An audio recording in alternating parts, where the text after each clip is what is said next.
Untuk mengetahui perkembangan terkini banjir di negeri selatan tanah air, kita bersama Wakil Esrawani di Johor, Enalisa Osman, yang kini berada mungkin di sekitar Johor Bahru. Assalamualaikum, Enalisa. Waalaikumsalam, Haji. Baiklah, Haji, apa Lisa, yang dapat kami mungkin kongsikan, saya kini berada di daerah...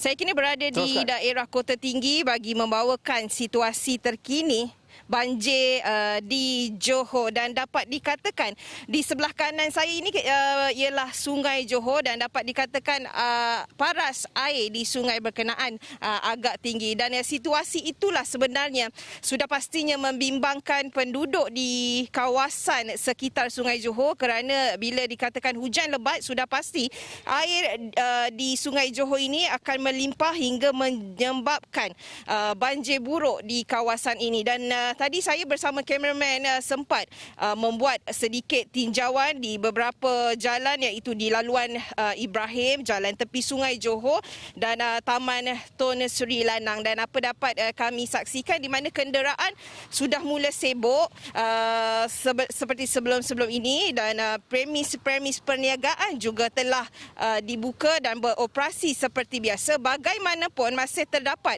beberapa premis yang masih belum beroperasi. Dan untuk hari ini, kalau boleh kameraman zoom sikit di sebelah kiri saya ini, kalau boleh Haji, dapat disaksikan beberapa penjaja kecil yang sudah mula beroperasi meneruskan perniagaan mereka setelah 5 hari dikatakan tidak beroperasi kerana banjir buruk di kawasan sebelah kiri ini daripada Sungai Johor yang melimpah di sebelah jalan ini.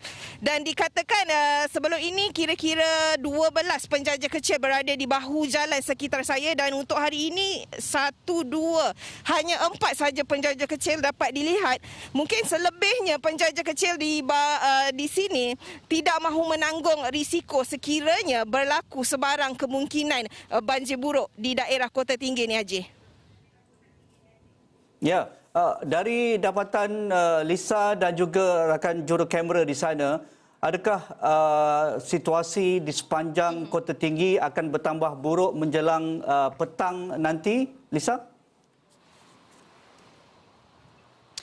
Ya, kalau dapat dari pemerhatian saya sendiri, setakat ini pun hujan renyai telah mula turun, dan kalau dilihat kedudukan air Sungai Johor ini juga sebenarnya kalau dapat dilihat, dapat disaksikan sekarang ini, kedudukan Sungai Johor boleh dikatakan agak tinggi seperti sebelum biasa, Haji. Dan inilah yang tadi saya kongsikan, bila keadaan ini semakin tinggi, sudah pasti ini membimbangkan penduduk di sekitar jalan ini, Taman Tun Sri Lanang, kerana bukan saja menjejaskan pendapatan penjaja kecil di sebelah bahu jalan, dan taman dataran di Sungai Johor ini sebenarnya merupakan antara lokasi yang menjadi tumpuan pengunjung, terutama mereka yang berkeluarga, untuk beriadah. Dan di sini sebenarnya menjadi aktiviti kaki pancing, dan agak suram sebenarnya untuk beberapa minggu ini kerana hujan ataupun keadaan banjir yang buruk di kawasan ini.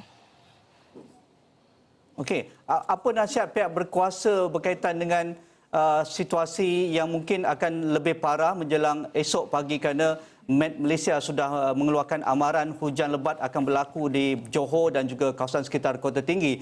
Jadi ada sebarang amaran diberikan oleh pihak berkuasa untuk pemindahan ataupun sebagaimana ataupun apa sahaja yang perlu dilakukan oleh orang awam misal di sekitar sepanjang Sungai Johor di Kota Tinggi? Sebentar tadi bila kami buat beberapa tinjauan, saya dapat lihat beberapa pegawai penguat kuasa, agensi terlibat juga telah mula bersiap siaga 24 jam. Itu sudah pasti bagi memastikan keselamatan penduduk di daerah Kota Tinggi ini khususnya. Dan pastinya apa yang dapat kami kongsikan yang menjadi kebimbangan apabila sebilangan ataupun sebahagian kecil penduduk di Kota Tinggi ini suka berkumpul untuk menyaksikan fenomena banjir. Itu sebenarnya yang membimbangkan pihak berkuasa, dan pengawasan pihak berkuasa juga bagaimanapun untuk menghalang orang ramai supaya berkumpul itu harus dipuji, kerana ia dirasa perlu untuk mengurangkan peningkatan kes COVID itu sendiri, Haji. Dan sedikit perkongsian juga yang ingin saya lakukan. Pagi tadi kami sempat ke sebuah pasar raya, memandangkan seperti Haji kongsi tadi, PKP mungkin akan dilaksanakan, dan kita lihat sekiranya ia akan dilaksanakan, berkemungkinan panic buying itu akan berlaku. Dan pasar raya yang kami tinjau itu juga mendakwa mereka juga telah bersedia, di mana sebelum ini kaunter hanya dibuka kira-kira dalam 5 kaunter, dan hari ini dikatakan akan dibuka kepada 13 kaunter bagi mengurangkan kesesakan pelanggan di pasar raya itu.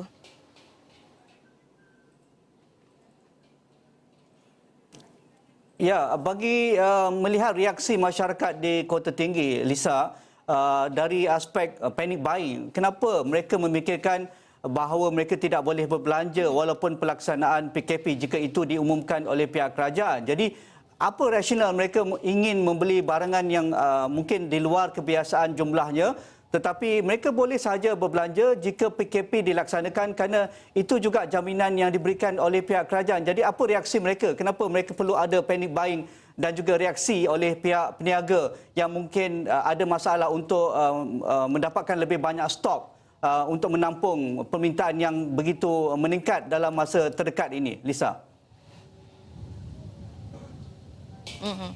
Sebenarnya apa yang dapat dikongsikan oleh pengunjung tadi, kami sempat bersama mereka tanya, perlukah seseorang ataupun individu itu melakukan panic buying?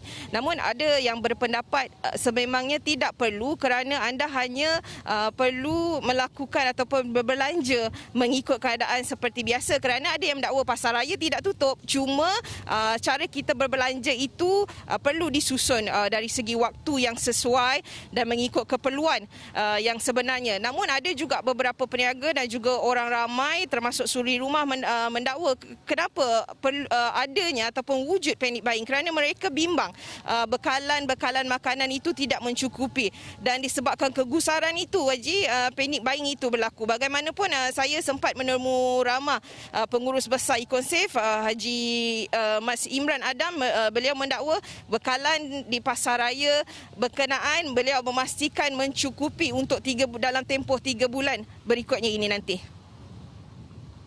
Okey, terima kasih Lisa. Terus memantau situasi banjir di Kota Tinggi dan juga apakah reaksi masyarakat. Mereka sudah pun terbeban dengan banjir yang melanda pada gelombang pertama. Pastinya mereka sedang sibuk mencuci rumah dan sebagainya, dan pastinya mereka terus berjaga-jaga jika ada gelombang seterusnya dengan amaran Met Malaysia. Hujan akan terus melanda Johor dalam masa 24 jam akan datang. Terima kasih Lisa di Kota Tinggi Johor.